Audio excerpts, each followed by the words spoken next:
Man's Search for Meaning, then I would suggest you go back and just go through the initial kind of. So we are doing the second chapter again because some few people asked to give us kind of a detailed summary of the second chapter and what is logotherapy. So what we'll do is we will go through that second chapter in detail today. Okay. Now, Viktor Frankl, the author of this book, Viktor is he was in a concentration camp. Concentration camp, if you are not familiar with, during the Second World War, or the cause of Second World War probably is, it started from Germany, and all this Nazi prosecution happened, and I think few millions of Jews were prosecuted and were killed. And Victor was one of those people who were captured. He was treated in the army concentration camp. So now, as a practice, the Jews, were pretty much most of them were killed, or 98% were killed, but few people they spared, and those are the people who they wanted them because of their skill set and what they could offer to other people. And because Victor was a psychiatrist and a doctor, and that is the reason why they felt some value. They less spared him, and that's how he survived. Okay, or he was there in the camp. There was no survive means he was not out and about. He couldn't do anything, but he was in the camp. Now that got him to look at the life. Okay, because you can see the death in front of you, and you don't know how you are going to react, or you will still be alive tomorrow or day after. And that's what got him to write this book about the search of meaning, because that's sometimes this intense adversity and intense kind of atrocities what you see around, you start to think about the life and why are we here, and what is the purpose of my life. And that's how it got him to write this book. Okay, well, after he escaped out of the camp. So now the second chapter is very, very important, where the author, he introduces the concept of logotherapy. Okay, now in this chapter, the basic concept of logotherapy, what because he's a doctor, he comes up with this kind of terminology, and we discuss about that as well. But what is logotherapy? And that is his therapeutic approach that emphasizes the search for meaning as a central human motivation. Okay, so that's what he talks about. Now, Frank begins by explaining the term logotherapy. He talks about what is it. He says that it is derived from a Greek word called logos, which can be translated, as the word translation of logos is meaning. Now, he argues that primary human drive is not the pursuit of pleasure. Okay, and what was it that Sigmund Freud, or Freud? Okay, forgive me for the pronunciation, but Sigmund Freud is you know kind of a very famous, I think, English psychologist. And he coined the concept of human beings are the pleasure seeking animals, or you stay away from pain. Okay, pleasure seeking, or you are kind of trying to avoid the pain. That Freud's the suggested approach was something which Victor is saying he doesn't agree with that. He says that it's not for the pleasure human beings are after; it's the pursuit of pleasure. Okay, sorry, the primary drive is not the pursuit of pleasure. What he says about the pursuit of meaning. Okay, now pleasure and meaning, they have two different kind of I would say that is two different things altogether, but it can be connected as well. So he says that Sigmund Freud, pursuit of pleasure, or he says out pursuit of power, suggested by Adler. Okay, so Sigmund Freud is about human beings, purpose of human beings' life. They say about what they strive for is pleasure, and Adler talks about the pursuit of power. But Victor talks about it as the pursuit of meaning. Okay, now pleasure, power, and meaning. Okay, so the three different things. What are we always? What are we after? If you see, if you talk about the pleasure as well, a lot of time, you'll see that okay, people having a immensely, they have everything what they want, and they have a lot of money. So that means the pleasure, they have the opportunity to have all the pleasures in this world. Okay, however, they may not feel fulfilled.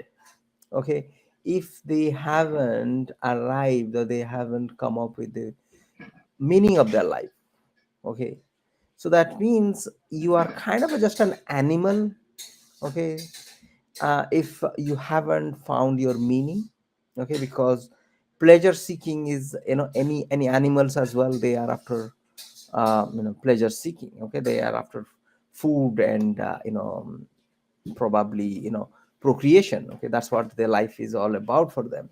But human beings, as most advanced creation, if we are kind of looking for that thing, probably I think we that's an animalistic approach. Okay, so, and pursuit of power, I think Adler's concept is that makes sense, but I think that made sense before.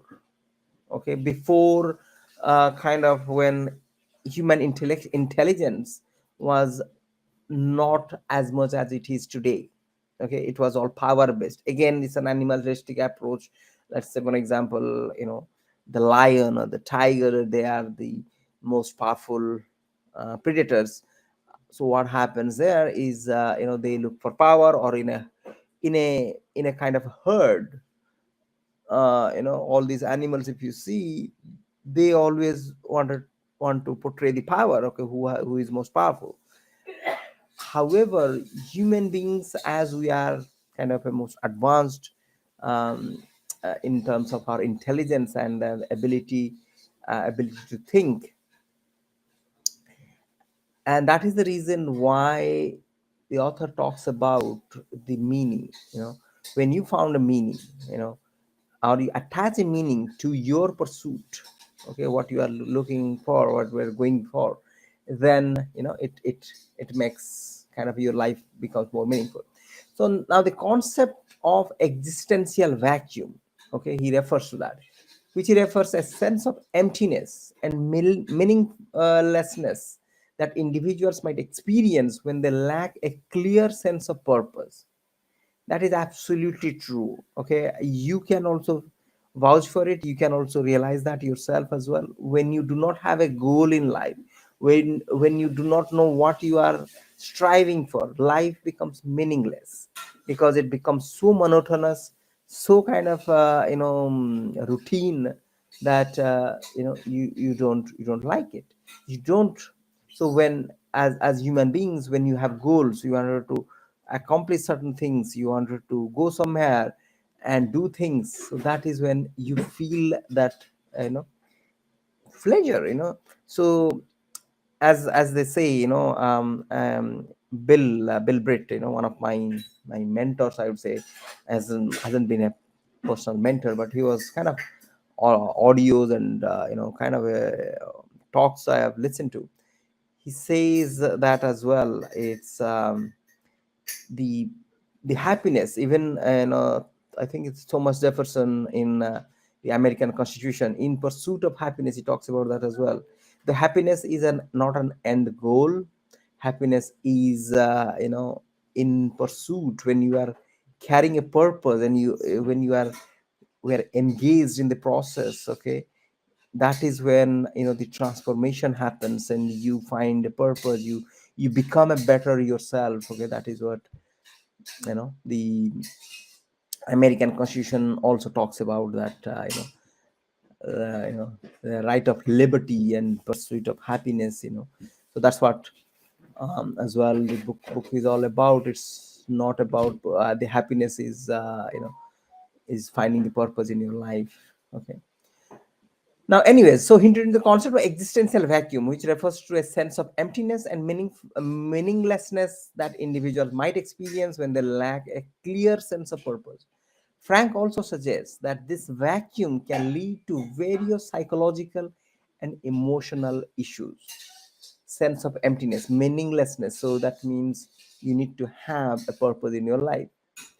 Frank also discusses three main sources of meaning that individuals can find in their lives. Very, very important. What are the three? So that means if you are looking for meaning, you haven't found a meaning. It talks about main sources of meanings. Okay. And what are those? The first is creative values. It talks about these involve activities that allow individuals to express their creativity and contribute something meaningful to the world, such as through artistic or intellectual endeavors. Okay. Now, creative values. Now, if you see the entire industry of creativity, or social media creators, if you see, that evolved or came out of this human desire that they want to contribute to the society, to the world in such a way, in a certain way. Okay. So they want to be creative, they to express their creativity. So that means if you see all those Facebook posts, all those YouTube posts, and people dancing, and somebody is baking a cake, and somebody is teaching someone something, what are these? That is something which is inherent within us, with the human beings, to portray to this world, to show to this world, something. It, for other people, it may be meaningless thing, why these guys are dancing on, on an Instagram video. But if you see, that is it, deep within all of us, individuals, human beings, we have that desire, to show, to give something to the society. Okay.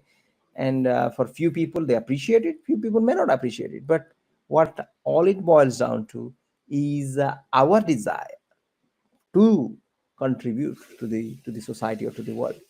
Now, experiential values, these are derived from experiences the world around us. Okay, these are derived from experiencing the world around us, appreciating the nature, art, beauty, and finding joy in simple pleasure. That's called experiential. You are experiencing these values, experiential values. So we discuss about creative values when you show to others. Experiential values when you appreciate, you experience the world around us. Okay, the nature. Okay, when you are with nature, sometimes you feel really happy. Okay, you feel so calm. Okay, what is that called? It's called appreciating the nature. Or you admire a piece of a piece of art. Okay, or someone's work, and someone did something. And I was watching a post somebody posted on an Instagram. Okay, this guy, with prosthetic limbs, like doesn't have, his legs are amputated, and he climbed Mount Everest. Okay, and there are so many kind of likes and shares of that post. And if you see that, it's very, very much, you admire that. Okay, as a human being, what kind of feat we can accomplish. Okay, what can we achieve if we set our mind on. Okay, so that means why it became viral, or why so many people share, and like, because they got inspired. Okay, by someone climbing up the world's tallest mountain, just with artificial or prosthetic limbs. Okay, so that is called experiential values, is when you appreciate the nature. So that means you appreciate you know, the creation and art and beauty. That means you appreciate other people's work, not the nature. Nature is already, nature is the, you know, greatest creation, you know, it has created, but other human beings creation. Okay, so that means when you look at a beautiful bird, you appreciate that, you feel happy about it, your within. But also appreciating somebody, you know, just painting a picture, and you know, beautiful picture, or or a sculpture, and you appreciate that. Okay, now attitude attitudinal attitudinal values, what does that mean? Now these involve choosing one's attitude towards unavoidable suffering and challenges. Attitude towards unavoidable suffering. Frank emphasizes that even in the face of suffering, individuals can find meaning by adopting a positive and resilient attitude. That's called attitudinal values. Okay, choosing one's attitude towards. So that means what your attitude is, or how you react, okay, to a negative kind of an experience or suffering. Okay, for example, this is a book is all about, because he went through that third one, which is attitudinal values, because he derived meaning from the attitudinal values. So he could find that, okay, in a concentration camp, he, you know, he has to go through all this suffering, because he sees death. He ill treatment, and he doesn't know when he will be killed. But in spite of all, he has to find value, or he also says that those people who found some value, that means how they want to react to that situation. It's not easy, but that's the kind of shift of mind, thought process. And when he changes the attitudinal values, then people few people, they found a purpose, just like Frank did. And Frank further elaborated the concept of suffering, explaining that even the most extreme forms of suffering can be transformed into something meaningful when individuals find purpose in it.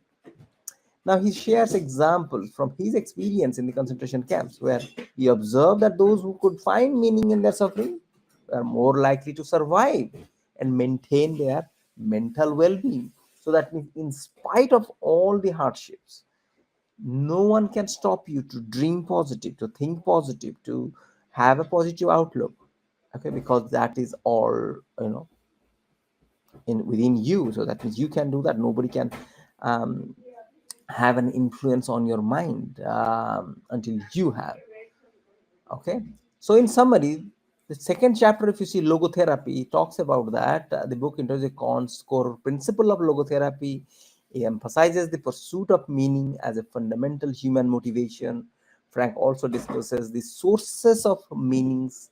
There are three sources we discussed about that: creative values, experiential values, and attitudinal values. Okay, three, and highlights the transformative power of finding purpose even in the midst of suffering. And this chapter sets the stage for the rest of the book's exploration of how individuals can find meaning in various aspects of life. Alrighty. So with that, we are done. Hope the chapter made some values, but it is extremely important chapter. Chapter two, we discussed about it earlier. Few people asked about chapter two again, but what is logotherapy? Now you understand that what is logo. Logo is a Greek name, mean it the and which has, it is translation. If you translate it into English, it's called meaning. So that means logotherapy is therapy. That means you get better when you find meaning in your life. And three sources of meaning talks about creative values, creative about experiential values, and third is attitudinal values. Okay, so let's with that in mind, with that you are clear in your head that what gives you pleasure.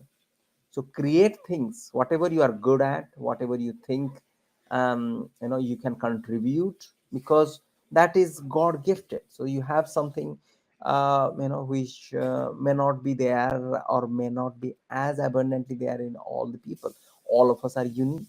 So when you identify that, and you are become creative, and you give it back to the world, you feel happy about it. That's called creative values. So that is the reason why, if you see people who are already successful in as you know maybe as an entrepreneur, someone is hugely successful, someone is an artist who is successful.